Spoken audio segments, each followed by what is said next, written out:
नमस्कार। स्वागत है आपका मेरे YouTube चैनल लॉ डोर में।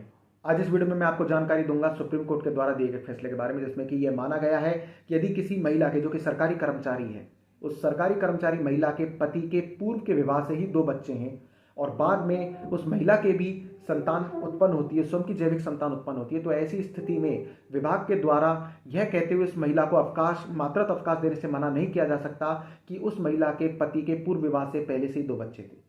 तो आइए विस्तार से जानते हैं सुप्रीम कोर्ट के द्वारा दिए गए इस फैसले के बारे में, सुप्रीम कोर्ट के द्वारा दिए गए फैसले में बारीकियों के बारे में।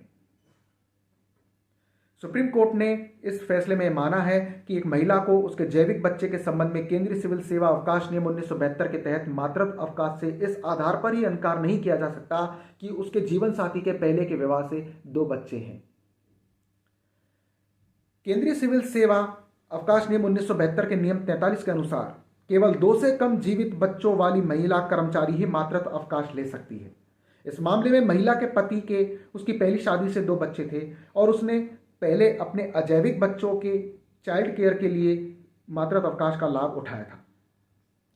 जब इस शादी से उसका अपना स्वयं का बच्चा हुआ, यानी कि जैविक बच्चा हुआ, तो विभाग के अधिकारियों ने नियम 43 का हवाला देते हुए उस महिला को मातृत्व अवकाश देने से मना कर दिया।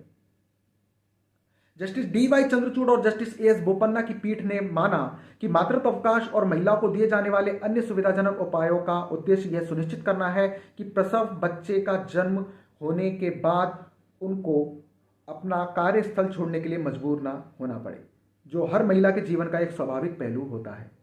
मातृत्व अवकाश का अनुदान महिलाओं को कार्यस्थल में शामिल होने और रोजगार जारी रखने के लिए प्रोत्साहित करने के लिए है। यह कठोर वास्तविकता की बात है कि इन प्रावधानों के बिना यदि उनको यह छुट्टी या अन्य सुविधाजनक उपाय न दिए जाएं तो महिलाओं को बच्चे के जन्म पर कार्यस्थल छोड़ने के लिए मजबूर किया जाता है। बच्चे के जन्म को कुछ ऐसा नहीं माना जा सकता जो रोजगार के उद्देश्य से अलग हो। बच्चे के जन्म को रोजगार के संदर्भ में हर महिला के जीवन के एक प्राकृतिक पहलू के रूप में माना जाना चाहिए और इसलिए जो प्रावधान बनाए गए हैं उनको इस अर्थ में समझा भी जाना चाहिए। सुप्रीम कोर्ट ने इस मामले में हाई कोर्ट और कैट दोनों के आदेशों को उलट दिया था और मूल आवेदन को अनुमति दी।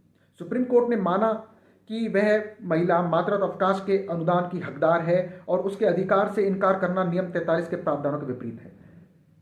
सुप्रीम कोर्ट की खंडपीठ ने निर्देश दिया कि अपीलार्थी के लिए लागू होने वाले सभी लाभ इस आदेश की तारीख से 2 माह के भीतर उस महिला को प्रदान कर दिए जाएं। इस मामले में यह भी एक फैक्ट सामने आया, तथ्य सामने आया है कि जब जजेस ने विभाग के अधिकारियों के वकील से पूछा कि क्या बच्चों को गोद लेने वाली महिलाओं को भी मातृत्व अवकाश दिया जाता है, तो वह इस तरह के किसी प्रावधान की ओर इशारा नहीं कर सके, ना इस बारे में कोर्ट को संतुष्ट कर सके। हालांकि सुप्रीम कोर्ट की बेंच ने इस मामले में माना भी और संकेत भी दिया कि गोद लेने के मामलों में भी मातृत्व अवकाश दिया जाना चाहिए।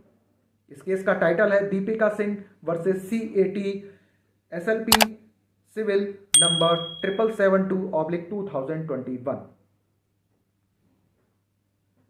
तो इस जानकारी से स्पष्ट है कि यदि किसी महिला के पति के पूर्व शादी से 2 बच्चे हैं और बाद में उस महिला के भी स्वयं की संतान उत्पन्न होती है, तो ऐसी स्थिति में उस महिला को यह कहते हुए मातृत्व अवकाश देने से मना नहीं कर सकते कि उसके पति के पूर्व विवाह से जो 2 बच्चे थे उनकी चाइल्ड केयर, उनकी देखभाल के लिए भी महिला पूर्व में अवकाश ले चुकी है। इसलिए अब उसे इस तीसरी संतान के लिए, जो कि उसकी स्वयं की संतान है, उसकी देखभाल के लिए चाइल्ड केयर लीव या मातृत्व अवकाश नहीं दिया जाएगा, जबकि सुप्रीम कोर्ट के इस फैसले के अनुसार उस महिला को मातृत्व अवकाश देना ही होगा।